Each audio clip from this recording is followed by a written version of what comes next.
Hi friends, welcome to Intu's Kitchen. இன்னைக்கு நம்மளோட கிச்சன்ல பூரி, சப்பாத்தி, பரோட்டா எல்லா வகையான புலாவ் கூட தொட்டு சாப்பிடுற மாதிரி ஒரு டேஸ்டான சன்னா மசாலா எப்படி செய்யறதுன்னு பார்க்கலாம்.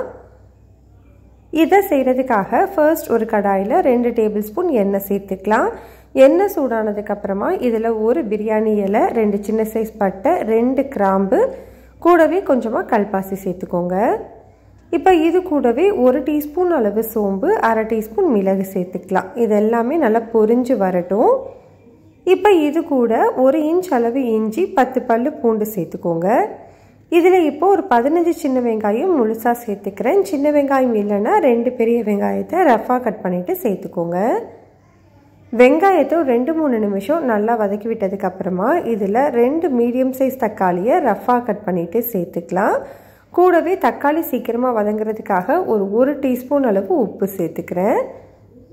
இப்போ இந்த தக்காளி நல்லா வதங்கி வந்தால் போதும், ரொம்ப மசியணும்னு அவசியம் இல்லை. இந்த அளவுக்கு நல்லா வெந்ததுக்கு அப்புறமா ஸ்டவ் ஆஃப் பண்ணிக்கோங்க. இது கம்ப்ளீட்டாக ஆறட்டும். ஆறினதுக்கப்புறமா நம்ம பேஸ்ட்டாக அரைச்சி எடுத்துக்கலாம். இப்போ இது நல்லா ஆறிடுச்சு. மிக்சி ஜாரில் மாற்றி தேவைப்பட்ட தண்ணி சேர்த்து நல்லா ஸ்மூத்தாக அரைச்சிக்கோங்க. இப்போ அரைச்சி வச்சுருக்கிற இந்த விழுது தனியாக இருக்கட்டும். இப்போ ஒரு குக்கரில் 3 டேபிள் ஸ்பூன் எண்ணெய் சூடுபடுத்திட்டு 1/2 டீஸ்பூன் சீரகம், 1 பச்சை மிளகாய் சேர்த்து பொரிய விட்டுக்கலாம். இப்போ இது கூட நம்ம அரைச்சி வச்சுருக்கிற விழுது சேர்த்துக்கோங்க. விழுது சேர்த்துட்டு ஸ்டவ்வை மீடியம் ஹீட்லேயே வச்சுட்டு 3-4 நிமிஷத்துக்கு வதக்கிக்கோங்க. மூடி போட்டு லோ ஹீட்டில் வச்சு வதக்குங்க, இல்லைன்னா வெளியில் தெரிக்கும். இப்போ இதெல்லாம் நல்லா வதங்கினதுக்கப்புறமா 1/4 டீஸ்பூன் மஞ்சள் தூள், 1 டீஸ்பூன் தனி மிளகாய் தூள், 1 டீஸ்பூன் மல்லித்தூள், 1/2 டீஸ்பூன் சீரகத்தூள், 1/2 டீஸ்பூன் அளவு கரம் மசாலா தூள் சேர்த்துக்கலாம். இப்போ இந்த தூளோட பச்சை வாசனை போகிற வரைக்கும் நல்லா வதக்கிக்கோங்க. பச்சை வாசனை போனதுக்கப்புறமா 200 கிராம் அளவு வெள்ளை கொண்ட கடலையை நல்லா கழுவிட்டு ஒரு 8 மணி நேரம் ஊற வச்சு எடுத்து வச்சுருக்கேன். இந்த ஊற வச்ச தண்ணியோடவே இதை சேர்த்துக்கலாம். மிக்சி ஜார் கழுவிட்டு இன்னும் 1 கப் அளவு தண்ணி சேர்த்துக்கோங்க. நம்ம ஏற்கனவே உப்பு சேர்த்துருக்கோம், அதனால் இப்போ தேவைப்பட்டால் மட்டும் சேர்த்துக்கோங்க. எனக்கு இது எதுவும் தேவைப்படலை, அதனால் நான் எக்ஸ்ட்ரா எதுவும் சேர்க்கலை. இதோட கன்சிஸ்டன்சி இந்த மாதிரி இருந்தது அப்படின்னா வெந்து வரும்போது சரியாக இருக்கும்.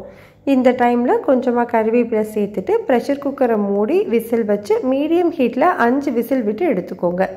5 விசிலுக்கு அப்புறமா ப்ரெஷர் எல்லாமே ரிலீஸ் ஆனதுக்கப்புறம் ஓப்பன் பண்ணி வச்சுருக்கேன். இதில் ஒரு 1 டீஸ்பூன் அளவு கசூரி மேத்தி, காஞ்ச வெந்தயக்கீரை சேர்த்துக்கலாம்.